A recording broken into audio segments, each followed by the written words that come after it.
दरअसल वक्फ को लेकर बड़ा खुलासा किया। उन्होंने माना है, उन्होंने वक्फ के पास कई संपत्तियों के कागज नहीं है ये कह दिया था। ओवैसी यूपी और तेलंगाना का जिक्र करते हुए ये कह रहे थे कि ओवैसी बोल रहे थे कि उत्तर प्रदेश में 1.21 लाख संपत्ति है, समझ रहे हैं आप। और इस जो संपत्ति के कागजात की अगर बात कर लें तो ओवैसी ने कहा कि कागजात नहीं है, वक्फ के पास सिर्फ 9 लाख के कागजात हैं। संपत्ति कितनी ज्यादा है लेकिन कागजात नहीं है।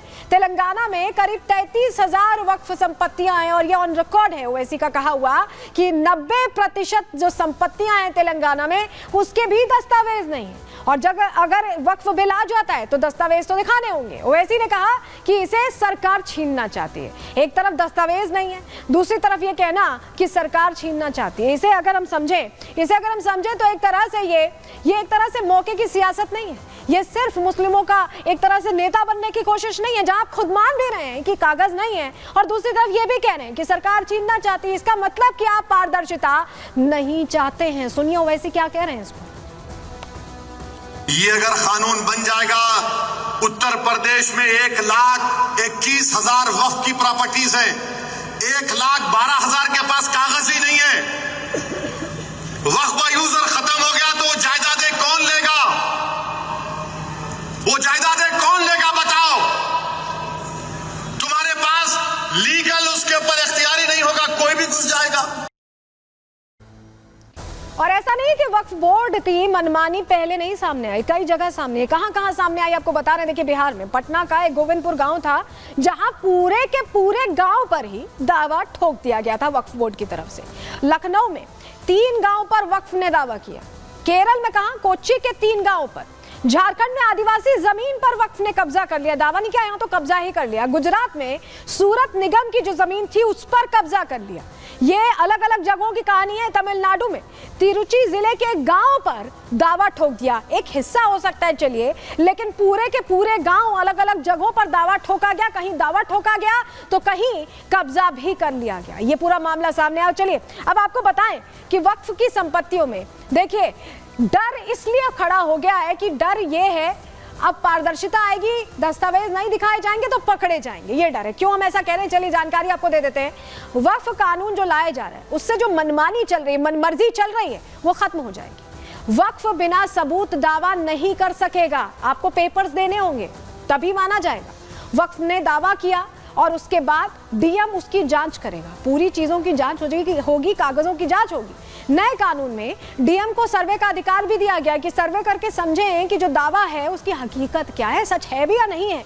वक्फ बोर्ड को अपने कागज दिखाने होंगे। वक्फ बोर्ड में 2 दूसरे धर्म के सदस्य भी होंगे जिससे कि निष्पक्ष हो, कोई दबाव ना हो, और 2 महिलाएं भी बोर्ड में शामिल होंगी। इसे वक्फ बोर्ड में पारदर्शिता इससे बढ़ जाएगी और वक्फ में जो मठाधीश हैं उनकी मनमानी खत्म हो जाएगी। यानी जो वक्फ बोर्ड के हिस्सा हैं और जो मनमानी करते हैं उनकी सारी मनमानी खत्म हो जाएगी। ये अभी तक इसलिए चलता रहा क्योंकि अभी तक वक्फ बोर्ड का कोई ऐसा कानून नहीं था जिसके तहत जो लोग परेशान हो रहे, जिनकी जमीनें हड़पी जा रही हैं दावे कर करके, वो कहीं कोर्ट जा पाए, ट्रिब्यूनल के सामने जाते थे, मामला रफा दफा हो जाता था। और यही वजह है कि वक्फ बोर्ड की जमीनों में ऐसा इजाफा हुआ जो आप सोच नहीं सकते। आपको बता रहे हैं, देखिए वक्फ की संपत्तियों में बेहिसाब इजाफा हुआ। 1950 में 52,000 एकड़ की जमीन थी, लेकिन कैसे बढ़ता गया। 2006 में 1.2 लाख एकड़ की संपत्ति हुई। 1950 के बाद 2009 में 4 लाख हो गई। देखिए नंबर देखिएगा कैसे बढ़ रहे हैं। 2022 में 7.85 लाख संपत्ति हो गई। 2024 में 9.4 लाख एकड़ संपत्ति हो गई। अगर 1950 से आप देखें अब तक तो 1700% इजाफा हुआ है। परसेंटेज देख रहे हैं आप, 1700% इस तरह का इजाफा हुआ। इजाफा इसलिए हो गया कि पहले सिर्फ दावे किए जाते थे, कोई पूछने वाला नहीं था, लेकिन अब सरकार कह रही है कि आपकी मनमानी नहीं चलेगी, कब्जा नहीं चलेगा, कागज देने होंगे, और इसी से दिक्कत हो रही है। तो ऐसे में बदरुद्दीन अजमल को अब ये समझ लेना चाहिए कि जेपीसी में जब चर्चा हो रही है, मुस्लिम प्रतिनिधि भी हैं, सबसे बात हो रही है और उसके बाद जो फैसला होगा उस पर चलना पड़ेगा। चलिए अब आगे बढ़ते हैं। अब बात कनाडा की करेंगे। कनाडा में जिस तरह के बड़े बड़े दावे ट्रूडो करते दिखाई दे रहे थे, वही ट्रूडो ऐसा यू टर्न ले चुके हैं, ऐसी पलटी मार चुके हैं भारत के कड़े तेवर के बाद कि यह खबर देखकर आप भी हैरान हो जाएंगे। चलिए इसी की बात करते हैं।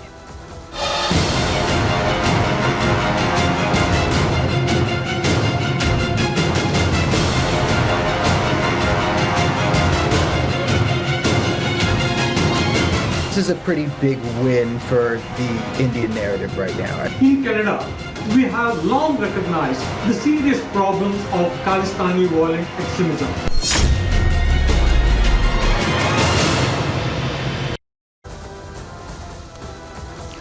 तो भारत ने जैसे ही सख्ती दिखाई वैसे ही ट्रूडो की घिग्गी बन गई। क्यों हम ऐसा कह रहे हैं? क्योंकि भारत ने कड़े शब्दों में बता दिया कि आप कुछ भी कहते रहेंगे और हम उसे मान लेंगे, ऐसा नहीं है। ये भारत सबूतों पर चलता है। इस भारत की हर बात में दम होता है और वो दम दुनिया मानती है। और ट्रूडो को भी मानना पड़ा, क्योंकि ट्रूडो पहले तो बड़ी बड़ी बातें कर रहे थे। 1 साल पहले संसद में शिगुफा छोड़ा कि एक आतंकी की हत्या में भारत का हाथ। जब भारत ने पेपर्स मांगे, कागजात मांगे, कहा कि सबूत दिखाइए, तो सबूत थे नहीं। और उसके बाद पीछे हटना पड़ा और अब अपने ही देश में जगहसाई का सामना कर रहे हैं ट्रूडो। ये हम इसलिए कह रहे हैं क्योंकि ट्रूडो अब बेनकाब हो गए हैं और अपने ही देश में बेनकाब हुए। कैसे बेनकाब हुए हैं, क्या पूरा मामला था, जरा खुलासा पहले आपके सामने कर देते हैं। शुरुआत से आपको बता रहे हैं 13 अक्टूबर की वो तारीख जब कनाडा ने भारत को एक चिट्ठी भेजी। चिट्ठी में कनाडाई नागरिक की हत्या का आरोप लगाया। ये जो नागरिक था ये आतंकी था, आतंकी निज्जर। भारतीय राजनयिकों को संदिग्ध बता दिया, पॉइंट ऑफ इंटरेस्ट बता दिया इसमें। 14 अक्टूबर को क्या होता है, भारत ने आरोपों का खुलकर विरोध किया। कनाडा के राजदूत को तलब कर लिया कि बताइए ये क्या चल रहा है, कैसे ये आरोप लग रहे हैं। कनाडा ने राजनयिकों को वापस बुलाया। कनाडा के 6 राजदूतों का भारत से निष्कासन कर दिया गया। बोल दिया गया कि जाइए, ऐसे इस तरह के आरोप लगा रहे हैं, आप एंटी इंडिया काम कर रहे हैं। और 15 अक्टूबर को क्या होता है, प्रधानमंत्री ट्रूडो ने बयान दे दिया, निज्जर की हत्या को लेकर कहा कि भारतीय एजेंट्स शामिल थे। ये आरोप, गंभीर आरोप लगा दिए। और 16 अक्टूबर को ही झूठे आरोप पर ट्रूडो बेनकाब हो गए। एक ही दिन बाद बेनकाब हो गए। आरोपों को लेकर ट्रूडो ने माना कि उनके पास केवल खुफिया जानकारी थी, कोई सबूत नहीं था, कोई ठोस सबूत नहीं था। ट्रूडो सरकार ने रविवार को एक लेटर भेजा, भारतीय हाई कमिश्नर पर गंभीर आरोप लगाए और उसके बाद जब सब कुछ सामने आया तो उनके पास कोई सबूत नहीं था। भारत कह भी रहा था कि आप सबूत दीजिए, लेकिन सबूत नहीं दिया गया। लेकिन आपको बताएं कि पहले आरोप और यू टर्न अब कैसे लिया है। यूं ही नहीं ट्रूडो फंसे। ट्रूडो दरअसल पिछले चुनावों में जो जांच चल रही है कि उनको विदेश से फंडिंग मिली है, उस मामले को लेकर पूछताछ चल रही थी और उस पूछताछ में ही ये खुलासा हुआ है। चलिए जानकारी जल्दी से आपके सामने रख रहे हैं। आपको बताएं कि एफआईसी के सामने जस्टिन ट्रूडो ने ये कबूल कर लिया। एफआईसी वो जांच एजेंसी है जो बाहर से फंडिंग की जांच करे कि चुनावों के दौरान पिछली बार बाहर से फंडिंग हुई थी। और निज्जर केस में कनाडा के पास पुख्ता सबूत नहीं थे। ये बोला है खुद ट्रूडो ने, जस्टिन ट्रूडो ने। कनाडा ने भारत के साथ कोई सबूत साझा नहीं किए। ये एक तरह से कबूलनामा है ट्रूडो का। भारत से सिर्फ प्रारंभिक खुफिया जानकारी साझा की, यानी जो सिर्फ टिप ऑफ मिला था, जो इनपुट मिला था वो साझा किया और उसके बिना पर इतना कुछ कर गए। फाइव आइज से ये खुफिया जानकारी मिली थी। फाइव आइज आपको बताएं वो देश है, न्यूजीलैंड को छोड़ के जो बाकी देश हैं, ब्रिटेन है, अमेरिका है, कनाडा है, ये वो देश हैं जो लगातार भारत के खिलाफ अलग अलग आर्टिकल्स छाप रहे थे, भड़का रहे थे। और जानकारी के से स्पष्ट हो गया कि भारत इसमें शामिल था। यानी जो आर्टिकल्स वहां छप रहे थे उसको बेस बनाकर, बिना किसी साक्ष्य के, बिना किसी एक तरह से पूरे ठोस सबूत के, ट्रूडो ने ग्लोबली अपनी जगहसाई करा ली है। इतनी